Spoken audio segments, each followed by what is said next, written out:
Hi everyone, it's Mrs. Sommer here to talk about converting from moles to volume and back again. So in this lesson, the goal is to convert between moles and volume of a single substance. So have you ever filled a deflated bike tire? If you have, you're using the relationship between quantity of gas and volume. So as you pump air into the tire, the amount of moles inside the tire increases, which increases the volume of air inside the tire.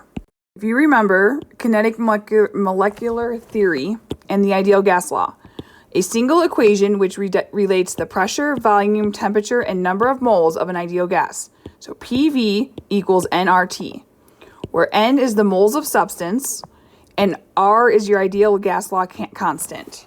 So for this lesson, we assume standard pressure and temperature, which is 1 atm and 273 Kelvin. So according to kinetic molecular theory, all gases have the same average kinetic energy at a given temperature. Also, 1 mole of a gas has the same number of particles no matter the gas. So at the same temperature and pressure, 1 mole of gas will always have the same volume no matter the gas. So 1 mole of oxygen at STP takes up 22.4 liters. 1 mole of CO2 at STP takes up 22.4 liters. So if you remember from first or second quarter, we worked on diatomic molecules. So the mnemonic is I never bring classwork home on Fridays. So iodine, nitrogen, bromine, chlorine, hydrogen, oxygen, and fluorine. Those are our diatomics. So most diatomics are gas at STP. So we're going to be working on those a lot in this class, in this lesson. So the conversion factor for moles to volume. 1 mole is equal to 22.4 liters, and it only applies to gases at standard temperature and pressure. If it does not stay at standard temperature and pressure, you cannot use this relationship. So 22.4 liters over 1 mole over 22.4 liters. And recall, standard STP is standard temperature and pressure, 273 K and 1 atm. Here, convert from moles to volume. How many liters of gas are there in a balloon filled with 17.5 moles of O2 gas? So we need to write down, we are given this, and so we're going to write 17.5 moles O2, and then our conversion factor, which was 1 mole of a gas at STP, is equal to 22.4 liters of that gas. So on the bottom here of our conversion, we're going to have 1 mole of O2, and up here 22.4 liters O2. So our moles cancel, and we are left with 7.5 times 22.4, which is equal to 392 liters of O2.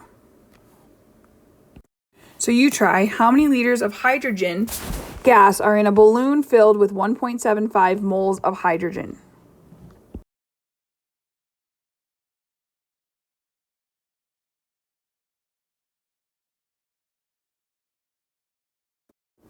So what we are given that's the wrong color.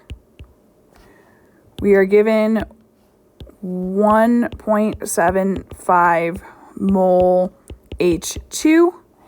And so our 1 mole of our conversion factor is on the bottom because that's what we want to cancel. And we're left with, and then 22.4 liters of H2. The moles cancel, and we need to multiply 1.75 times 22.4 liters equals 39.2 liters H2. So now the question is to convert from volumes to moles. How many moles of water vapor fill a 39.25 liter balloon?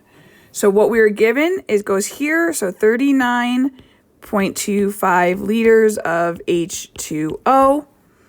And then we're on here 22.4 liters H2O because that's our conversion.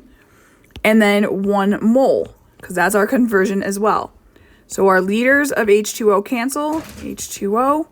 And so we're going to do 39.25 divided by 22.4, and we get 1.75 moles H2O as our answer.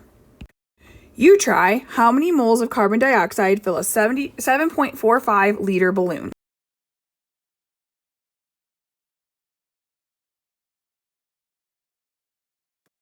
So what we are given was 7.45 liters of CO2. On our bottom is 22.4 liters of CO2 because that's our conversion factor. 1 mole because the moles is what we want. And liters cancel. And so we are left with 7.45 divided by 22.4. And I get as my answer 0.33 moles CO2.